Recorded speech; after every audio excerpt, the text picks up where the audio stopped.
j'espère que vous allez bien. Moi c'est Stéphanie du compte Instagram Liberty Libellule et on se retrouve aujourd'hui pour mon premier podcast créatif du mois de mars 2022. Donc je vais vous présenter beaucoup de pièces femmes. Je ferai une petite partie à la fin avec deux petits vêtements réalisés pour ma petite dernière de 4 ans et demi, où je vous parlerai d'une nouvelle petite marque de patron qui est sortie il n'y a pas très longtemps. Et on commence tout de suite avec la jupe Dakota, que j'ai eu la grande chance d'être testeuse, donc je vais vous en parler un peu plus. Je vais essayer de vous intégrer en fait un schéma technique en haut, j'espère y arriver, mais je vous montre tout de suite ma version. Alors là, la jupe Dakota, c'est un modèle hyper versatile parce qu'on peut en faire la petite jupe en fait toute simple. Alors, j'espère que vous allez voir. Alors c'est la particularité de cette jupe, c'est qu'elle propose plein d'options. Donc là j'ai fait avec l'option donc faux portefeuille devant, une poche à soufflet sur le côté. Je vais me rapprocher pour que vous voyez, avec rabat. Voilà. On est vraiment pris par la main par la créatrice Elisabeth. La gamme de montage est très bien expliquée. J'ai eu vraiment aucune difficulté à monter cette jupe. Alors normalement le zip il est invisible. Moi j'avoue que j'ai fait ma feignante parce que j'étais sur l'option de ma machine industrielle et du coup j'ai eu la flemme de changer mon pied. Donc bon bah elle n'est pas à fond invisible hein, même, parce que j'ai pas utilisé le bon pied qu'il faut. Mais néanmoins ça passe, enfin ça me pose pas de soucis plus que ça. Alors je vous disais que c'est une petite jupe qui peut être vraiment basique comme casual chic je dirais, parce que on peut la faire très très simple avec zéro poche, zéro effet portefeuille, donc ça vous fait vraiment la petite jupe de base trapèze, une fermeture au dos et puis pour tous les jours ça peut très bien être la petite jupe qui va bien pour aller travailler ou aller faire ses courses, enfin voilà quoi. Et à côté de ça, on peut vraiment s'amuser au niveau technique, puisque moi j'ai fait une poche à soufflet, mais vous avez la possibilité d'en faire une seconde ici, sur l'autre côté. Alors moi j'ai fait qu'une seule poche parce que je trouve que j'ai les hanches assez larges, donc je voulais pas rajouter du volume des deux côtés, étant donné que j'avais déjà la partie faux portefeuille. J'avais vraiment envie d'épurer quand même un maximum tout en me faisant plaisir au niveau technique. Et donc la poche à soufflet elle se monte très très facilement. On a un pas à pas qui a été réalisé par une des testeuses qui s'appelle Zoli Jolie je crois, sur Instagram. Elle a une petite chaîne YouTube, elle nous a fait un tuto pas à pas et c'était très bien fait. Voilà, que vous dire d'autre? Moi je prévois quand même de me refaire une jupe Dakota mais basique, sans effet portefeuille, sans poche soufflée sur les côtés, parce que pour moi c'est vraiment la petite jupe de base qu'on a besoin dans notre dressing. Et comme je vous disais dans la présentation de ma première vidéo de la chaîne, j'ai quand même un gros souci, c'est que, encore une fois, vous avez vu, ah ouais, j'ai pas parlé du tissu, il faut que je vous parle du tissu. J'ai choisi des fleurs. Donc je me dis, ouais, ça serait sympa quand même si je pouvais me faire une Dakota basique dans les tons soit noir, soit bleu marine, enfin des tons un peu plus neutres pour marier avec toutes mes petites blouses fleuries. Et donc quand j'ai jeté mon dévolu en fait sur ce tissu qui est un satin de coton légèrement stretch, hein, je précise, parce que le modèle ne nécessite pas que ça soit du stretch. Néanmoins le mien il est un tout petit peu stretch, enfin il s'étire vraiment très peu, hein. Donc je me suis dit que c'était bon combo.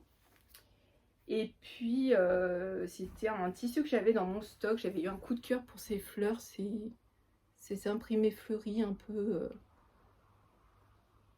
Ouais, j'aimais bien ce côté jingle pour l'été, pour le printemps. Je trouvais ça sympa. Donc voilà. Qu'est-ce que je voulais vous dire sur cette petite jupe? Je crois que c'est à peu près tout. On a des pinceaux d'eau. Je regarde. On n'a pas de pince sur le devant. On a, alors moi je l'ai, ah oui, parce que moi j'aime pas les jupes courtes, donc c'est un modèle qui arrive au-dessus des genoux. Mais moi du coup je l'ai allongé un petit peu, mais volontairement, parce que la stature est 1m65 il me semble, moi je suis 1m67 et c'est vrai que j'aime pas avoir les jupes trop courtes. Parce que je suis tout le temps avec mes filles, je suis toujours au square, enfin voilà, enfin, moi j'ai des enfants qui vont de 4 ans jusqu'à 14 ans, et les deux petites clairement, bah faut les suivre, et quand je suis en jupe, bah j'ai pas envie, voilà, montrer tout, donc j'aime bien avoir un minimum, que ça m'arrive au-dessus du genou. Je vous insérerai des petites photos ici, pour vous montrer ce que ça rend. En tout cas, je la trouve hyper confortable à porter, vraiment. Là, je me dis que pour avril, je vais tenter de me faire du coup des petites blouses beaucoup plus neutres. Je vous en reparlerai prochainement, puisque je ferai aussi un bilan au mois d'avril. Mais j'ai très envie de me faire, vous savez, des petites blouses, soit avec de la double gaze brodée, soit avec de la broderie anglaise, pour matcher avec ces petites jupes, et puis bah, pour casser un peu ce côté très imprimé quand même, qui est bien prononcé, mais moi j'assume complètement. Voilà pour cette petite jupe, je vous laisse donc avec les photos portées et on va passer au modèle suivant. Je fais partie du club Chute Charlotte depuis les débuts. Chute Charlotte, je la suis en fait depuis qu'elle a ouvert son premier blog, donc ça devait être 2009, un truc comme ça, 2010 peut-être, je sais pas, enfin ça date. Donc c'était vraiment à l'époque moi où j'ai commencé au tout début, il y a une dizaine d'années. J'allais donc de blog en blog et je suivais un certain nombre de blogs dont beaucoup d'entre elles sont devenues des créatrices de patrons aujourd'hui. Donc Charlotte, elle avait sorti il y a je pense 5-6 ans un modèle qui s'appelait Dame de Cœur, qui était un corsage cache-cœur, qu'on pouvait donc faire, moi je l'ai fait en plusieurs versions, je l'avais fait en double gage, je l'avais fait en molleton aussi, matelassé. J'ai toujours une version d'ailleurs que je porte régulièrement, enfin c'est hyper confort, et j'aimais bien. Alors c'est en fait l'effet cache-cœur, mais c'est un faux cache-cœur dans le sens où sur un des côtés c'est pris dans la couture, donc ça s'ouvre pas complètement et ça se ferme avec un lien. Alors comme j'adore le Liberty, je ferme avec un lien. Mais je reviens au modèle que je vais vous présenter parce qu'il a beaucoup changé. Dans le cadre du club Chute, elle nous a proposé un hack de ce patron et en fait une mise à jour de ce patron, en nous proposant de coudre en fait une version de la Dame de Cœur, plutôt version blouse hackée, sans le côté justement portefeuille. Et donc en gardant les jolis détails que je vais vous montrer de suite. Alors la première réalisation que j'ai faite, c'est une version blouse. Donc ma version, que je vous en dise un peu plus, c'est celle-ci. Vous l'avez vue sur les réseaux sociaux, je l'ai montré sur Instagram. Donc elle est composée donc d'un col V. Moi ce que j'aime beaucoup, c'est qu'il y a des petites fronces au niveau des empiècements épaules qui descendent un peu, que j'ai souligné avec un passepoil cuivré pour matcher avec mon tissu que j'avais trouvé là chez Cousette. C'est une viscose de la collection Cousette que j'avais trouvé l'année dernière en promotion. Super fluide, super facile à coudre, j'ai eu aucun souci. La seule précaution, je vous le redirai très souvent, mais la seule précaution que je prends quand je couds des viscoses maintenant, c'est de prendre des aiguilles machine Microtex pour éviter de tirer les fils. Et donc le hack, finalement, on prend une des pièces devant qu'on va enlever 1 cm. J'avais enlevé qu'1 cm, mais moi si je la refais, je l'enlèverai plutôt 1,5 cm finalement, parce qu'elle est très décolletée quand même. Au niveau du devant milieu, donc on retire en fait 1 cm ou 1,5 cm pour couper en fait la pièce de devant au pli. Donc ça nous fait qu'une pièce devant. Et puis c'est tout en fait, il n'y a que ça qui change. Après on garde les caractéristiques du dos qui est un pli creux. je sais pas si vous allez voir, je vais essayer de vous montrer. Un pli creux. Là, j'ai également rehaussé le dos avec du passepoil cuivré. Et ce que j'ai bien aimé dans ce modèle, c'est les finitions, puisque les finitions, vous voyez là, il y a une prise en fourreau au niveau du dos, donc le dos est en haut et doublé. Et j'ai également fait une prise en fourreau, moi, sur le devant, comme ça, au niveau de mes empiècements devant, c'est nickel aussi. Donc j'ai pas de couture apparente à ce niveau-là, à l'intérieur. Et du coup, ça me fait une blouse très très propre et hyper confortable en fait. Parce que moi, je sais pas vous, mais les surjets, des fois, quand on a les petites blouses comme ça, même la peau, moi j'ai la peau qui est hyper fragile et du coup, ça me provoque des irritations. Et donc, pour tout vous dire, la méthode des prises en fourreau ou dites burrito, vous allez en voir tout le temps sur ma chaîne. Parce que mes copines, elles me charrient de temps en temps, mais c'est une des techniques couture que j'utilise le plus. Et même quand c'est pas adapté ou proposé dans le patron, je tente. En gros, dès que je vois qu'il y a il y a la possibilité de doubler le dos et que c'est proposé, mais que souvent, vous savez, c'est repliqué sur 1 cm et surpiqué, moi, automatiquement, je tente la méthode de la prise au fourreau pour avoir un rendu nickel. Et je trouve que c'est gratifiant en fait d'avoir une cousette qui est quasi aussi belle, donc à l'extérieur qu'à l'intérieur. Donc je vous montre des photos portées et on se retrouve pour la deuxième version de ce hack Dame de cœur de chez Charlotte, mais cette fois-ci en version robe.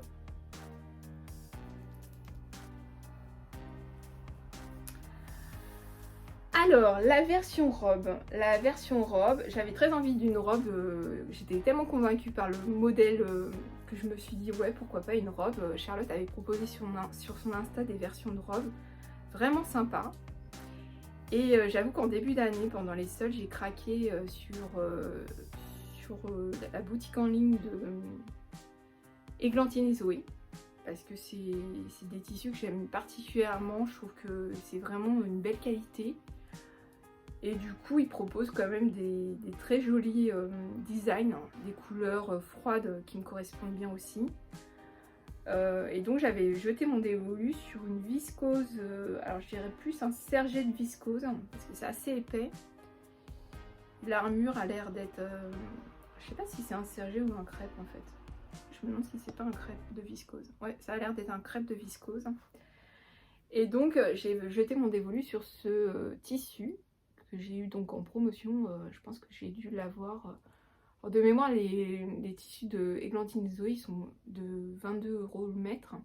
Là, j'ai dû avoir 30%, donc c'était vraiment avantageux. D'autant plus qu'il m'a fallu quand même, je crois, un coupon de 2 mètres ou 2 mètres 20 pour réaliser ma robe. Et j'ai vraiment quasiment utilisé la totalité. Alors là, pour le coup, je me suis dit que j'allais pas rajouter de passepoil comme pour ma première version. J'ai seulement rajouté en fait des petits bracelets de manches. Je sais pas si vous allez voir, il faut qui s'entrecroisent pour souligner en fait les emmanchures 3/4, les manches 3/4, hein, pour apporter un petit détail couture supplémentaire. Et j'ai fait finalement la même technique. Alors, je vous la montre. Hop, je vous mettrai des photos pour heurter bien sûr. J'ai fait la même technique que pour la blouse, puisque j'ai doublé intégralement le dos avec la prise en fourreau, les empiècements devant également, donc aucune couture apparente. J'ai seulement fini les parmentures, les emmanchures pardon, avec un surjet 4 fils. Que j'ai la chance d'avoir une surjeteuse depuis quelques années et du coup je m'en sers tout le temps en fait. Je trouve que ça donne vraiment des jolies finitions et puis ça permet aux vêtements de bien vieillir dans le temps. Alors moi je suis de la team 4 fils pour tout vous dire. Je surjette uniquement en 4 fils parce que j'ai eu par le passé des déboires avec les 3 fils qui font que maintenant je me dis bah un surjet ok, mais autant donner le maximum de chance aux vêtements pour que ils perdurent dans le temps et qu'ils vieillissent bien. Et par conséquent, voilà, je fais toujours des surjets 4 fils. Et ça se passe super bien. J'ai jamais eu de problème depuis. À chaque fois je vous ai pas dit, mais bon bien sûr les ourlets c'est... Ah oui alors, oui là j'ai fait un double rentrée, je dirais 1,5 cm pour finir la... 1 cm puis j'ai rentré 1,5 cm pour finir la robe. Par contre c'est vrai que je crois que j'avais eu un petit déboire sur la blouse. Parce que j'avais dû me tromper en hauteur, je crois, du buste. Et du coup, ma blouse était relativement courte. Moi, j'aime bien les porter quand même blousées dans mes jeans ou au-dessus, ça dépend des moments. Mais du coup, là, quand je l'ai essayé avant l'ourlet, c'était limite. Donc là, j'avoue que j'ai fait un surjet. Et j'ai fait un petit ourlet de 6 mm environ. Voilà. Pour gagner un petit peu en hauteur de blouse. On va passer à une cousette qu'on a vue énormément sur Instagram.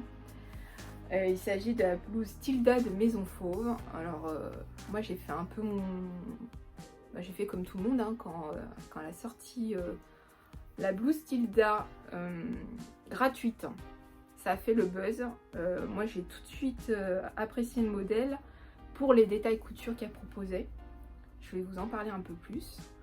Alors bien sûr, moi j'arrive toujours après la bataille parce que je crois qu'il y a eu un concours. Enfin moi, ma blouse, je l'ai faite bien après en fait les concours, les challenges et je ne sais quoi. Donc c'est vrai que j'avais très envie de faire ce modèle. Mais bon, il se trouvait qu'au moment où elle est sortie, moi j'avais déjà mon prévisionnel de couture qui était plus ou moins établi. Et du coup, j'avais pas le temps pour faire la Tilda.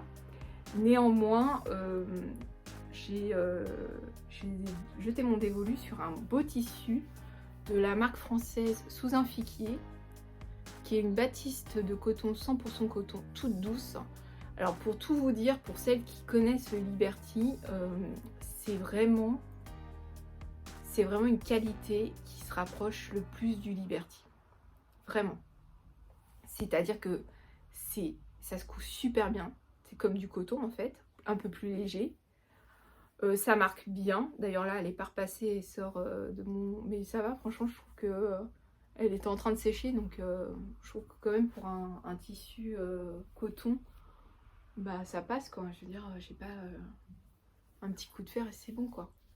Alors, les caractéristiques de cette blouse que j'ai vraiment aimé dès le départ, c'est vraiment les plis religieux qu'elle propose, la créatrice. À la fois donc au niveau de l'encolure. J'espère que vous allez voir, je me rapproche. Et donc on a un rappel sur le bas des manches. Alors les manches sont de 2 longueurs. Là c'est les manches 3/4 que j'ai fait comme version. Je vous rapproche un petit peu, j'espère que vous allez voir.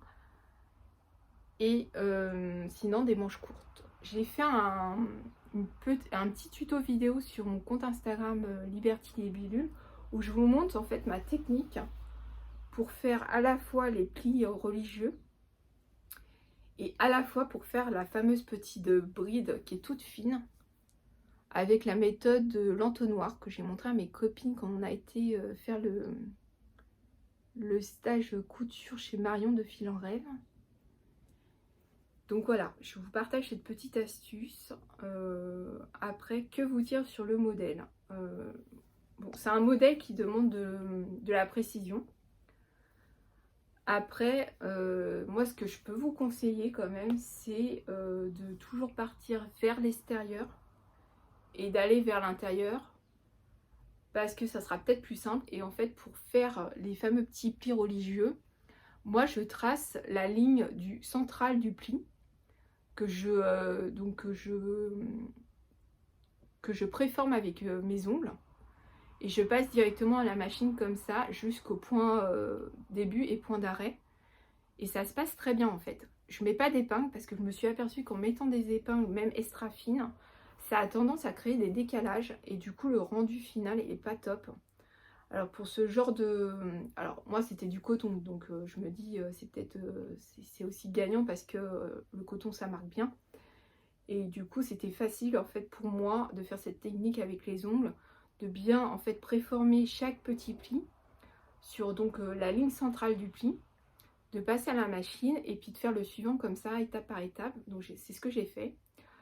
Autre petite chose technique que j'ai faite sur cette blouse, c'est que, je vais vous le rapprocher, j'ai réalisé, alors je sais pas si vous allez voir parce qu'elle est toute fine, je sais pas si ça va focuser, j'ai réalisé une sous-piqûre en fait, je fais très souvent ça et moi vous le recommande, c'est que je fais une surpiqûre à 1-2 mm pour prendre une partie des marges de couture et la parmenture. Et ça permet du coup, même sans repassage, vous voyez, la parmenture, elle a quand même tendance à bien se positionner à l'intérieur sans ressortir. Ça, c'est une première astuce que je fais quasiment sur toutes mes blouses depuis un moment. Et c'est vrai que j'en suis très contente. Dès qu'il y a une parmenture, je sous-pique la parmenture, donc avec la marge de couture. Et autre astuce que je fais et qui se voit vraiment pas, c'est que je fais quelques points dans la couture de sillon de l'épaule, de chaque épaule, pour maintenir également la parmenture. Comme ça, je suis sûre que ma parmenture, eh ben, elle ressort pas et que je risque de ne pas m'en apercevoir en fait. Donc elle reste bien en place et ça, c'est top. Voilà, que vous dire d'autre sur ce patron? On en a vu énormément des Tilda. C'est un bon basique, je trouve. Vraiment, c'est en termes de technique couture, on s'éclate dans le sens où il faut être minutieux. Donc il y a vraiment le jeu des plis religieux qui est intéressant à maîtriser. La petite bride dans le dos. La gestion donc de la parmenture. Le rappel des petits plis. Et puis qui se termine par un bracelet de manche. Voilà. Et c'est propre, hein. Et moi, ce que j'ai fait, je suis en train de regarder, je crois que j'ai fait l'inverse de ce que disait la créatrice, c'est-à-dire que j'ai rabattu en fait le bracelet de manche sur l'avant pour faire une surpiqûre avec mon poing, avec mon pied de biche, pardon. Vous savez, les pieds de biche utilisés pour les ourlets invisibles, moi je m'en sers énormément pour tout ce qui est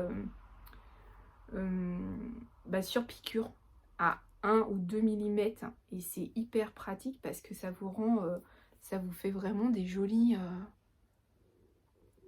surpiqûres visibles pro quoi.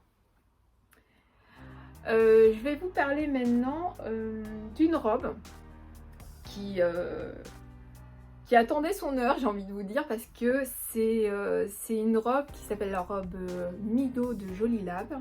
Je vous mets un dessin technique. Que j'avais eu dans une box couture, ça devait être parmi, peut-être pas les premières, mais pas loin quand même. Et c'est un modèle qui me plaisait énormément, mais clairement, j'avais pas trouvé le temps de me poser sur ce patron et puis de réaliser ce modèle. Et en fait, en refaisant, parce que là vous êtes dans ma pièce couture que l'on a refait il n'y a pas très longtemps avec mon mari, et du coup, du coup, il a fallu que je range et je suis retombée sur cette box en fait. Et je me suis dit, ah ouais, mais finalement, il faudrait que je me la fasse parce que en fait, tout matchait bien. J'aimais bien, donc je vous mets un dessin technique. J'aimais bien le modèle de la robe. J'aimais beaucoup le tissu proposé. Et puis les petits détails que je vais vous parler de suite. Alors, ma réalisation. La robe Mido, elle est proposée soit en robe, soit en blouse, il me semble. Donc, la marque Jolie Lab. C'est une marque que j'affectionne, vous verrez pas mal de Jolie Lab. D'ailleurs, avant de vous en parler, je vais peut-être... j'ai oublié, moi je ne suis pas encore habituée. Mais je porte aussi un modèle Jolie Lab. Je porte la marinière Malo de Jolie Lab, que j'ai fait soit à la fois en version marinière et en version marinière robe. Que vous pouvez voir la version marinière robe sur mon Instagram.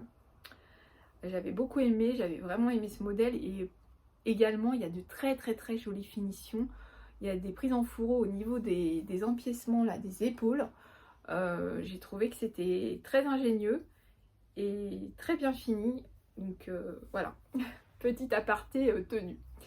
Alors on revient à Mido. Mido, c'est une robe effet cache-cœur. Je vous la montre. Donc col V, effet cache-cœur. Le cache-cœur est fermé parce qu'en fait on fait une surpiqûre tout le long. Donc ça c'est pas ouvert. Hein. C'est vraiment, regardez. Mais on a cet effet cache-cœur. La particularité, c'est ces petits plis creux qu'on a à la fois. J'espère que vous allez bien voir parce que le tissu est quand même bien chargé. On a des petits plis creux au niveau des empiècements devant. On retrouve ce petit pli creux également au niveau de la manche, donc de la tête de manche, qui est très mignon aussi, qui souligne la manche. C'est des manches 3/4. Une taille élastiquée, donc moi qu'est-ce que j'avais fait à l'intérieur, j'avais pris en fait, j'avais mis l'élastique sur la mâche de couture à l'intérieur, et la seule modification que j'ai réalisée, c'est que j'ai joué ma feignante parce qu'il est préconisé de réaliser le billet dans le tissu de la box, donc dans ce tissu de viscose. J'ai oublié de vous dire c'est une viscose. Et du coup, il s'est trouvé que j'avais un billet dans les tons turquoise, et je me suis dit bon allez, j'avais très envie de me la finir. J'avais pas spécialement de temps pour réaliser un billet en express, et du coup j'ai pris ce billet, et finalement, alors en rendu physique comme ça sans la porter, je trouve que c'est vrai que c'est un billet qui est un peu épais. C'est du billet en coton, mais au porté ça se plaque bien. Donc l'effet recherché est là. C'est une blouse que j'ai pas encore montrée sur Instagram, et je pense que je vais la publier cette semaine, mais je vous mets déjà une petite ou deux photos portées pour vous montrer le rendu. C'est vraiment une petite robe printanière que j'aime bien, et je me dis même pas que printanière parce que je la vois très bien pour une version automne-hiver avec des collants opaques, des petites bottes ou bottines. Je trouve que ça peut être très sympa. Moi j'aime bien la souligner avec une ceinture aussi pour cacher un peu l'effet élastiqué, parce que je trouve que c'est pas très ouais, c'est pas très heureux en fait les élastiques. C'est hyper confortable, mais je trouve que visuellement c'est plus sympa de cacher l'élastique en soulignant avec une ceinture en cuir. Donc je la mets souvent avec une ceinture camel que j'ai. Mais modèle très sympa à faire, j'ai pas eu de difficulté, c'est très bien expliqué. Alors Jolie Lab, il faut savoir que c'est une marque française. Ils sont vraiment dans une démarche vraiment pure française. Donc la plupart de leurs tissus sont français ou européens. Leur mercerie également. C'est une jeune équipe de plusieurs... alors c'est deux fondatrices hein, qui ont créé Jolie Lab. Et depuis l'équipe s'est étoffée. Et je trouve que c'est une équipe jeune, dynamique. Enfin moi j'ai eu quelques soucis à un moment donné. Je perdais régulièrement mes patrons PDF que j'ai achetés chez eux. Parce que pour tout vous dire, je suis quand même une de leurs meilleures clientes. Je crois que j'ai tous leurs patrons. Oui, je pense que j'ai tous leurs patrons parce que j'avais gagné il n'y a pas très longtemps un concours chez eux en me disant bah, je prendrais le ou les patrons qui me manquent. Et puis en fait, il s'est avéré qu'en faisant la checklist de tous mes patrons Jolie Lab, mais j'ai tous les patrons Jolie Lab quoi. Donc à la place d'un patron, j'ai eu des très jolies étiquettes. Et voilà. Donc je suis abonnée à leur box depuis le début. J'ai eu tout leur kit couture. Au début de leur marque, ils proposaient des kits couture. J'ai tout de suite adhéré au système des kits couture parce que j'aimais beaucoup leur design patron, et puis aussi les tissus. La plupart, c'est quand même des viscoses. De temps en temps, ils sortent aussi des beaux jacquards. Et du coup, ouais, j'aime bien leur tissu, et j'aime bien aussi leur ton choisi. C'est-à-dire que très souvent, je trouve que moi, j'ai laissé tomber beaucoup de box.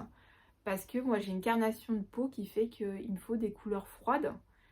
Et clairement, bah, tout ce qui est très en vogue en ce moment, les ocres j'aime beaucoup, mais ça me va pas au teint. Le terracotta, tomate, enfin vous savez toutes ces couleurs chaudes qui sont magnifiques. Hein. Mais moi clairement quand j'en me porte, ça me rend... on a l'impression que je suis malade quoi. Alors là je suis malade, mais je vous dis, je me mets clairement des couleurs chaudes, c'est pire quoi. Donc du coup Jolie Lab, je m'y retrouve vraiment parce qu'à part une box où j'ai pas cousu leur tissu, bah justement parce que c'était une viscose dans les couleurs chaudes, globalement elle propose que des tissus avec des tonalités froides qui me correspondent, du fleuri qui me correspond encore, ou du graphique aussi. J'ai beaucoup aimé, il y a quelques mois, elles avaient sorti une collection de jacquards graphiques dans un bleu électrique et puis dans un joli bordeaux. J'avais fait une de leurs vestes d'ailleurs de la box. Je sais pas si j'avais dû la montrer sur Instagram. Je sais pas si je l'ai publiée, mais j'avais dû la montrer en story. D'ailleurs, n'hésitez pas à vous abonner à mon compte Liberty Libellu parce que je montre très régulièrement en story. Plus en story finalement mes créations qu'en post parce que j'ai moins de temps en fait à... Je prends le temps un peu plus maintenant, mais c'est vrai que j'ai énormément de cousettes que je publie pas. J'ai pas le temps. J'ai pas le temps de prendre des photos, j'ai pas le temps En fait, j'aime bien détailler mon aventure. Jolie Lab a aussi une chaîne YouTube qui propose des pas à pas très bien faits et qui dure vraiment pas longtemps. Donc je trouve que c'est pas mal pour vérifier à des fois une technique, un montage, on n'est pas sûr. Enfin moi je sais que ça fait 13 ans que je couds et c'est vrai que je suis pas la meilleure élève pour regarder les tutoriels. Je les regarde très souvent en diagonale parce que dès que je vois le modèle, je sais à peu près comment je vais monter la cousette. Mais néanmoins, je me dis quand il y a des petits points techniques, j'aime bien me reporter à une vidéo. Je suis plus visuelle. Pour les cousettes femmes, je vais vous parler maintenant d'un test patron que j'ai eu la chance de faire partie. Il s'agit donc d'une jeune marque qui s'appelle La Robe du Chat. Sa créatrice Émilie m'avait contacté courant septembre-octobre pour tester un de ses premiers patrons qui était la blouse châtaigne que j'avais beaucoup aimé avec en fait un décolleté V inversé dans le dos. J'avais pas eu la possibilité de tester son pantalon parce que j'étais un peu overbookée au moment où elle avait fait sa campagne de recruter ses testeuses, donc j'avais décliné. Et puis là, elle m'a recontactée pour son dernier modèle qui s'appelle donc la robe Shabada. Mais Shabada, c'est pas qu'une robe, c'est également un chemisier. Et c'est une multitude de robes. Couturière, donc je me prends pas trop la tête en fait. Je veux plus axer les informations que je vous donne et puis ça sera peut-être pas polissé et super joli en termes de montage vidéo parce que je suis pas encore très au point. Je m'améliorerai au fur et à mesure, promis. Mais voilà, avant tout, c'est partager de la couture. Alors, la robe du chat. Donc, Émilie m'a gentiment proposé de faire partie de sa team testeuse. Et donc, pour le coup, là, j'ai dit oui parce que j'étais dans ma phase où j'avais très envie de coudre des robes. Et donc, quand j'ai vu le design de son modèle, je vous mettrai tout de suite un visuel du modèle de la robe du chat. Ce qui m'a plu tout de suite, c'est son encolure qui était très, très affirmée. Alors, je vous montre mon modèle. Donc, la robe du chat, je me rapproche un petit peu. Ce qui m'a vraiment plu, c'est le petit décroché arrondi, souligné des petits plis au niveau des empiècements devant. C'est une robe... Alors moi j'ai fait la version maxi dress, c'est une robe qui est boutonnée tout le long. La particularité de cette robe, elle est hyper confortable parce qu'elle est élastiquée au niveau de la taille. Et les petits plis en fait qu'on voit en fait sur le côté, donc ces trois petits plis plats vers l'extérieur, on les retrouve également, je sais pas si vous allez voir, on les retrouve également au niveau de l'empiècement dos. L'empiècement dos est pris en fourreau, donc ça c'est super pour moi parce que vous connaissez maintenant mon addiction à la méthode du burrito ou de la prise en fourreau, donc ça rend vraiment des finitions au top. On a une parmenture qui est également repliée sur elle-même tout le long. Donc voilà. Alors les boutons, moi j'avoue que j'ai fait les boutonnières. Je me suis embêtée à faire les boutonnières. J'étais persuadée en fait que mes boutons rouges étaient, vu l'épaisseur, allaient poser souci. En fait, j'ai eu un souci avec une boutonnière. Je crois que c'est la boutonnière à ce niveau-là, juste en dessous de la taille. Ou avec l'épaisseur de la taille, parce qu'on croise en fait les... C'est assez ingénieux d'ailleurs. On croise du coup les différents pans de la robe et du buste. Mais moi, ça m'a créé une petite épaisseur et ma machine n'a jamais voulu faire ma boutonnière. Donc il y a un bouton parmi, je sais pas combien, 2, 4, 6, 8, 10, parmi mes 10 boutons qui est cousu à la main sans boutonnière parce que j'ai pas réussi.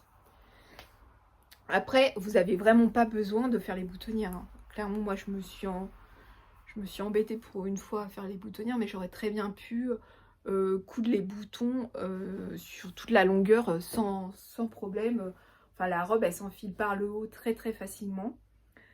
Pour revenir à la robe, il y a vraiment de quoi se faire plaisir sur ce modèle. Parce que en termes de manches, il doit avoir pas moins de 3 types de manches différentes. Donc c'est vraiment une robe qu'on peut faire pour chaque saison de l'année. Il y a les manches courtes, les manches 3/4, les manches longues. En termes de longueur de robe également, on peut vraiment faire ce qu'on a envie. Moi j'ai fait la version maxi dress, mais il y a une version courte, une version midi. Et puis, cerise sur le gâteau, j'ai envie de vous dire, il y a également une version blouse chemisier qu'on peut faire, que je pense notamment à ma copine Marion de la Plate Couture qui a également sa chaîne, je vous mettrai son nom, a fait une très jolie blouse que moi j'ai adoré son tissu et le rendu de sa blouse, vraiment chouette quoi. Donc c'est un modèle hyper complet parce que avec ce modèle vous pouvez honnêtement vous faire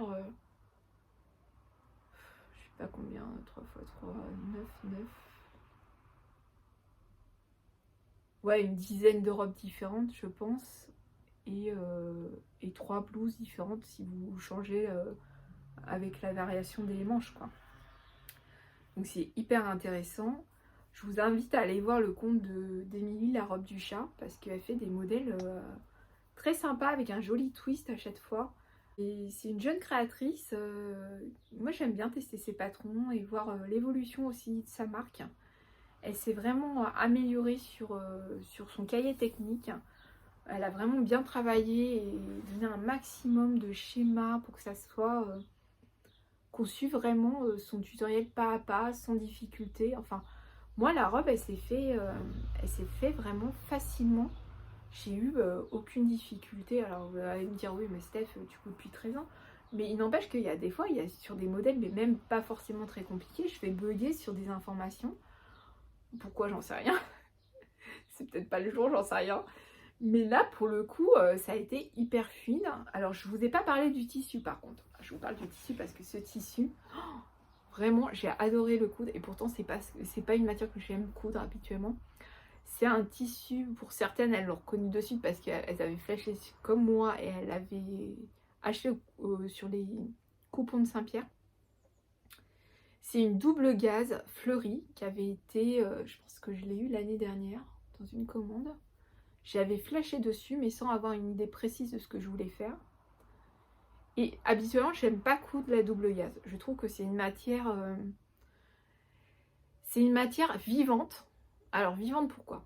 Je sais pas si vous en cousez régulièrement, mais moi j'en ai beaucoup cousu pour ma petite dernière qui a maintenant 4 ans et demi. Pendant le confinement, je lui ai fait une série notamment de robes double gaze, toutes les couleurs, avec des cols Claudine et des cols Froufrou en Liberty. Et en fait, j'étais hyper étonnée parce que je les repassais, je les cousais, ça se détendait. Et en fait, j'ai vachement galéré pour faire sa série de 6-7 robes parce que j'avais pas compris que la double gaze, alors ça c'est une astuce que j'ai appris sur le tas, mais en gros la double gaze, vous la repassez bien, vous la laissez poser 24-48 heures, après vous découpez dedans, et en gros vous vous acharnez pas sur le repassage. C'est une des matières, j'ai envie de vous dire, moins vous la repassez, et mieux vous allez obtenir un joli rendu. Donc j'ai pas dit qu'il fallait pas repasser durant la couture, hein. Bien sûr vous ouvrez vos coutures quand il faut, etc. Mais c'est pas toute vapeur quoi. C'est le faire sans vapeur. C'est un conseil que je peux vous donner. Et c'est vraiment une matière ouais, vivante parce qu'elle s'élargit. Enfin moi je sais que c'est une matière hyper agréable à porter parce que très respirante. On peut la porter aussi bien quand il fait frais que quand il fait chaud. Ça, je trouve que c'est une matière idéale pour les grosses chaleurs ou même les petites fraîcheurs là en ce moment qu'on peut avoir.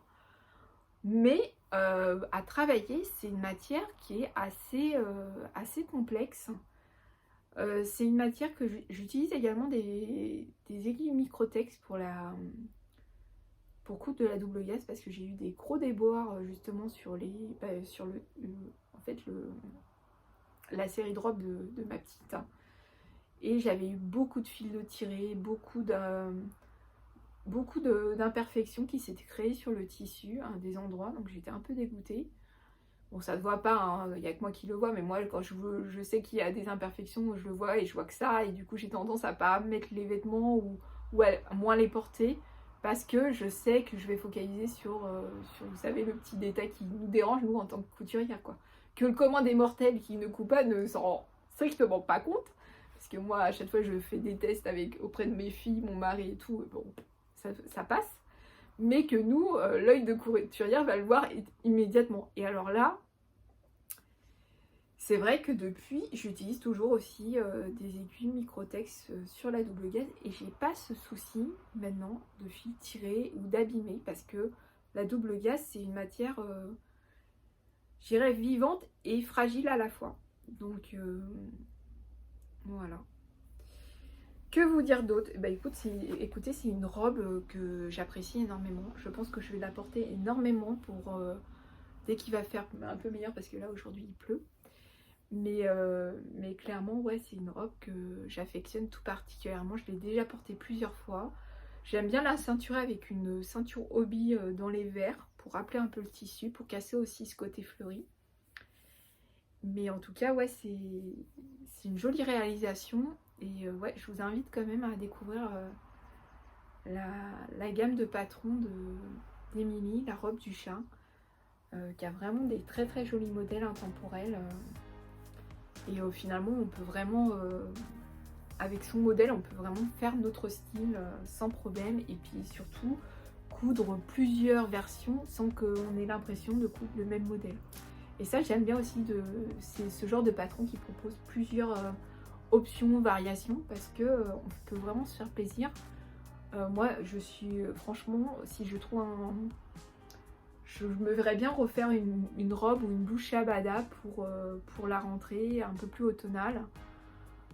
Ça me plairait beaucoup parce que j'ai vraiment bien aimé le détail de l'encolure qui arrondit là, les petits plis qui sont rappelés dans le dos, les petits plis plats qui sont rappelés également dans le dos. J'ai vu aussi de très jolies versions soulignées d'un passepoil, et ça moi je suis une fan de passepoil, donc j'en mets quand même très très souvent. Et c'est vrai que là, avec le tissu, je me suis dit ça allait pas le faire. J'avais quand même une épaisseur de tissu qui était conséquente et j'avais pas envie de rajouter une épaisseur, donc j'ai omis de mettre en fait un passepoil. Mais je me dis, si je la refais dans une viscose légère, je tenterais bien en fait de souligner ce joli décolleté arrondi avec un passepoil. Je pense que ça pourrait être très très sympa. Dernière réalisation femme pour ce mois de mars 2022. Alors pour l'histoire, j'ai été contactée par ma petite mercerie il y a quelques semaines via une responsable qui s'appelle Albertine, qu'on a échangé elle m'a contactée via Instagram et elle m'a proposé un partenariat qui consistait à choisir un patron et un tissu pour réaliser une cousette et donc la poster sur mon Instagram et en parler. Donc c'était super intéressant dans le sens où on avait carte blanche. Parce que moi j'avoue que je suis assez difficile dans mes choix de patron. Je vais pas. Des fois je vais bugger sur un détail près et je vais pas du tout coudre le patron parce qu'il y a un détail qui ne me convient pas. Et inversement. Et donc j'ai jeté mon dévolu sur le patron de Maison Fauve, qu'on n'a pas spécialement vu, je trouve. On l'a vu un tout petit peu en version. Donc c'est la combi faille. Je vous la montre un peu plus près. Alors on l'a vu beaucoup du coup en version pantalon. Mais en fait c'est un modèle qui existe en version robe. Alors je vous la montre un peu plus près. Et moi c'est ça en fait qui m'intéressait. De travailler la version robe qu'on avait vue. Quasiment pas vue en fait sur Instagram. Pour la petite histoire, le partenariat était quand même limité en termes de sous. Donc on avait une somme allouée pour le tissu et le patron. Et clairement, pour la robe, il me fallait que 2,30 m de tissu, plus une doublure. Alors que la version pantalon, il me fallait déjà 3 mètres plus de la doublure. Donc en gros, ça passait pas au niveau budget. Et finalement, je me suis dit, mais oui, pourquoi pas faire la version robe qu'on ne voit jamais, ce qui est bien dommage. Et du coup, j'ai décidé de la faire dans une jolie viscose, donc de ma petite mercerie, avec des fleurs. J'ai vraiment aimé les couleurs qui étaient bien vifs. Vous voyez du beau bleu, du fuchsia, du rose. Après, en termes de poids, c'était un tissu qui était très fin, donc je savais que pour une robe, il fallait absolument que je la double. Donc j'ai choisi une doublure viscose blanche de poids assez similaire. Et j'avais très envie en fait de mettre en avant l'atout de ce patron qui est forcément, si vous avez vu, c'est le col. Le col pointu. Et donc j'ai voulu trancher avec le tissu viscose. Et j'ai jeté mon dévolu sur une broderie anglaise qui me restait pour faire donc le col pointu. Voilà. Alors la particularité de cette robe, c'est que elle a le devant qui... En fait, c'est une robe qui est accrochée, donc il y a une doublure en dessous. Et du coup, le devant est libre. Moi, j'aime bien ce côté un peu... On ne sait pas trop si c'est une robe, si c'est un haut, une jupe. Ça fait un peu penser...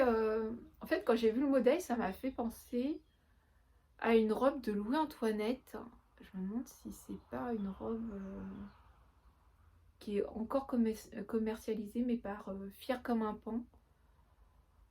Par contre, j'ai plus le nom en tête. Je sais pas si je vais le retrouver. Je me demande si c'est pas la robe d'été, quelque chose comme ça, qui était qu'on pouvait en fait faire un haut, une jupe ou attacher les deux. Et autre petit détail couture que j'ai bien aimé, c'est le pli creux qui donne du volume à la robe, mais pas trop non plus. Voilà. Je sais pas si vous le voyez.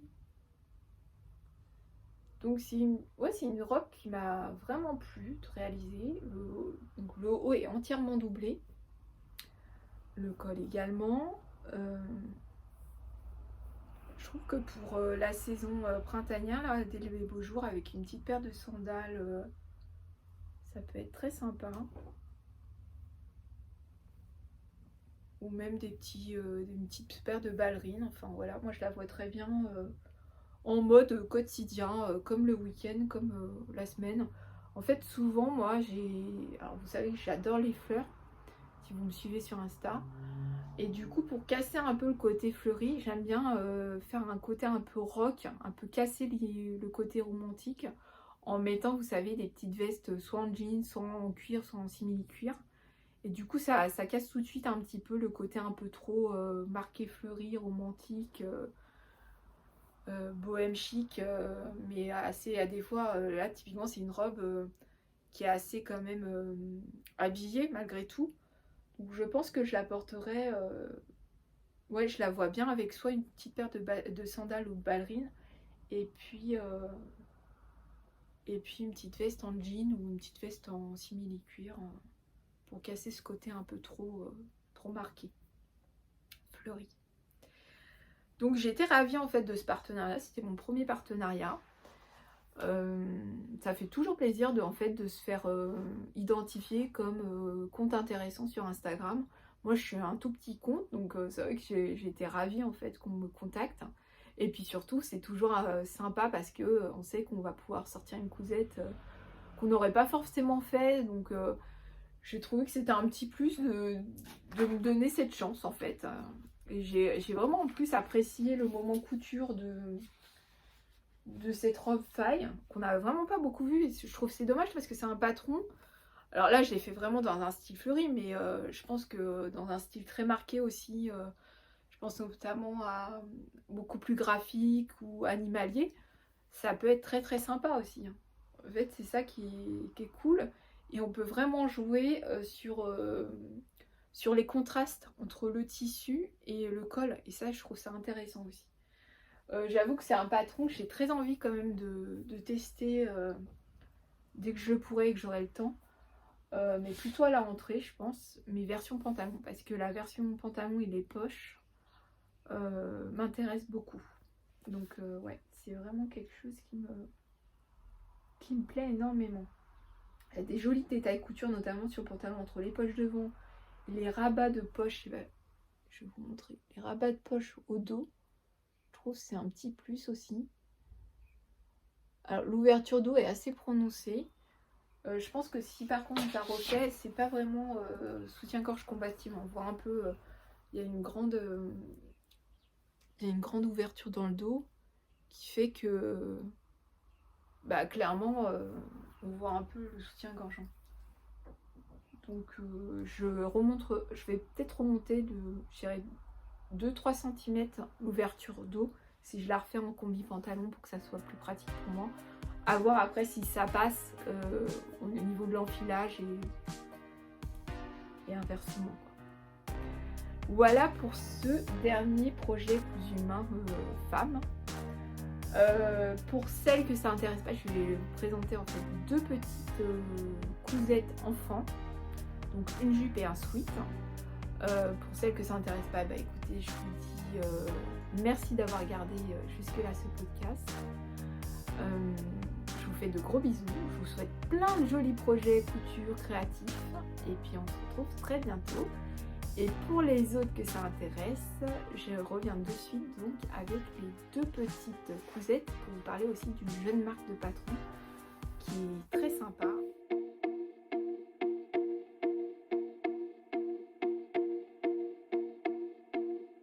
Alors je termine avec une partie petite cousette enfant pour ma dernière qui a 4 ans et demi. Testeuse pour son premier patron qui s'appelait la robe ou le top calissé. Je vous mettrai un petit dessin technique. Et c'est un modèle qui m'avait énormément plu à tel point que j'ai récidivé depuis pas très longtemps en faisant un hack de ce patron et donc en le déclinant en sweat. Donc je vais vous montrer le sweat. Donc j'ai fait un sweat. Donc la particularité du modèle de calissé, c'est son encolure ronde qu'on peut souligner sans problème avec un petit passepoil et un volant. Et donc il y a plusieurs versions de manches. Là je l'ai fait en sweat, donc j'ai fait manche longue, mais on peut très bien faire la version t-shirt pour l'été ou robe froncée également. Donc c'est un patron qui offre plusieurs possibilités pour nos demoiselles. Et donc moi j'avais bien aimé en fait mixer une petite polaire toute douce que j'avais trouvée, il me semble, chez ma petite mercerie il y a quelques temps. Et puis en fait j'avais flashé pour tout vous dire sur ce joli Liberty de la mercerie Joli Ibo. C'est Ophélie qui tient cette mercerie. Et c'est vrai que j'aime bien aller jeter un petit coup d'œil de temps à autre parce que dans sa boutique, il y a souvent des petites pépites de Liberty comme celui-ci. Alors, je crois que c'est le Liberty Tapestry, il me semble. Et la particularité de ce Liberty, bon, bah, c'est ses couleurs, mais c'est surtout, alors on va pas forcément le voir, mais il y a aussi des petits papillons à l'intérieur. Enfin, moi j'aimais bien l'idée, voilà, de rehausser le petit... lui donner un petit côté intemporel, chic, avec un petit volant en Liberty pour souligner ce fameux décolleté rond. Et cette particularité qu'est le modèle.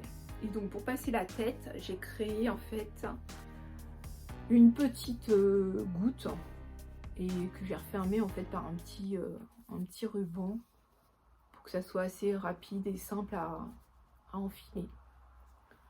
Voilà pour ce petit modèle, donc le t-shirt, robe et éventuellement sweat, vous voyez, calissé. Et c'est la marque Mini Lune. Et ok pour tester son deuxième patron et j'ai bien sûr dit oui. Et là, elle nous a proposé une petite jupe toute simple, toute rapide, mais hyper structurée et très couture, je trouve. Donc c'est la jupe Maya que j'ai fait en néoprène. Donc c'est une matière qu'on voit pas forcément beaucoup. Le néoprène, j'en avais dans mon stock parce qu'il y a quelques années, je m'étais fait une veste depuis un octobre. Et j'avais adoré coudre cette matière. Je trouve que c'est une matière hyper confortable à porter. Et je trouve que du coup, pour les petits... enfin, pour donner un peu de gonflant et de matière à une cousette, bah souvent on pense pas au néoprène et en fait c'est hyper intéressant à travailler. Alors ça se coud hyper bien. J'ai dû utiliser de mémoire une aiguille universelle 80. La particularité du modèle, c'est les fameux plis creux qu'on a de chaque côté du devant comme du dos. C'est fini par un élastique retourné, donc on a un élastique, donc c'est hyper confortable parce que voilà, votre enfant elle enfile comme ça et puis elle est habillée, hein. Donc ça c'est plutôt sympa. Pour Azélis qui a 4 ans et demi, j'avais dû faire du 5 ans et j'avoue que j'ai pas fait d'ourlet parce que je me suis dit que j'aurais bien aimé qu'elle la garde un peu plus longtemps, et comme le néoprène c'est une matière qui ne s'effiloche pas, bah j'avoue que je lui ai pas fait d'ourlet. Donc j'ai laissé à brut comme ça, mais je trouve que ça rend bien. Elle a mis de nombreuses fois déjà et je la lave en machine, elle passe même au sèche-linge, on voit le truc qui bouge pas. Il peluche pas, enfin voilà, moi je trouve que c'est une belle matière, c'est un bon tombé, c'est un joli tombé. Et du coup ça a un effet un peu couture pour nos princesses, qui est pas négligeable. Voilà, et donc je trouve que bah, même avec le petit sweat, ça peut être très sympa. Elle ne le met pas forcément avec, mais je pense que l'ensemble, ça peut être très sympa. Voilà pour les coutures enfants. Et voilà en fait pour clôturer ce premier bilan couture du mois de mars 2022. J'espère que ça vous aura plu. Moi j'ai pris un réel plaisir à le tourner, à vous partager mes réalisations couture. La prochaine vidéo que je prévois, ça va être un focus sur un modèle bien spécifique qui est la veste bleuet de Crafting. Je l'ai fini depuis peu, donc je vais essayer de tourner une vidéo, je pense la semaine prochaine, parce que c'est encore bien frais dans mon esprit, et du coup j'ai encore les détails techniques et puis les modifications un tout petit peu que j'ai apportées, ou au moins des astuces que j'ai apportées qui m'ont aidé. Voilà, donc je ferai, je pense, un focus, ça durera une dizaine de minutes, je ne vais pas être trop longue, mais j'ai envie de vous proposer ce genre de vidéo. Alors dites-moi en commentaire si ça peut vous intéresser. J'ai envie de, une fois par mois, voilà, faire un focus patron et vous dire bah, toutes les techniques que j'ai pu voir sur ce patron, les astuces que j'ai utilisées, et puis voir en fait la globalité du projet, aussi bien avant de commencer, si j'ai eu des étapes de préparation un peu particulières, si j'ai des recommandations aussi à vous faire par rapport à ce que j'ai moi perçu dans ma façon de coudre, et puis le process en fait de la gamme de montage. Pour moi il y a eu des points un peu compliqués parce que je suis dans une démarche là de passer mon CAP couture tailleur, et du coup bah, je m'entraîne tout simplement pour être prête le jour J, et puis bah, maîtriser en fait tout le langage qui est très différent, je trouve quand même, de la couture floue. C'est pas la même approche du tout. Donc ça pareil, dites-moi en commentaire si ça vous intéresse que je vous fasse un petit retour en fait sur l'apprentissage et la préparation de CAP couture tailleur, parce que pour moi ça a vraiment changé la donne dans ma vision de la couture et l'approche que j'en avais en fait. Et je me dis bah pourquoi pas, il y en a peut-être certaines qui ont envie de tenter le CAP couture tailleur, et puis bah une vision de plus, ça peut aussi enrichir les esprits, et puis être intéressant en fait, tout simplement, même pour celles qui ne le passent pas, pour voir les grosses différences entre la couture floue et la couture tailleur. Voilà, bah en tout cas, merci de m'avoir regardé, ça m'a fait vraiment très plaisir de partager ce moment et toutes ces réalisations avec vous. N'hésitez pas à commenter, à liker, abonnez-vous à la chaîne, comme ça c'est motivant aussi pour moi pour continuer dans ma lancée. Et puis je vous dis à très bientôt, je vous souhaite plein de jolis projets créatifs, et puis je vous fais de gros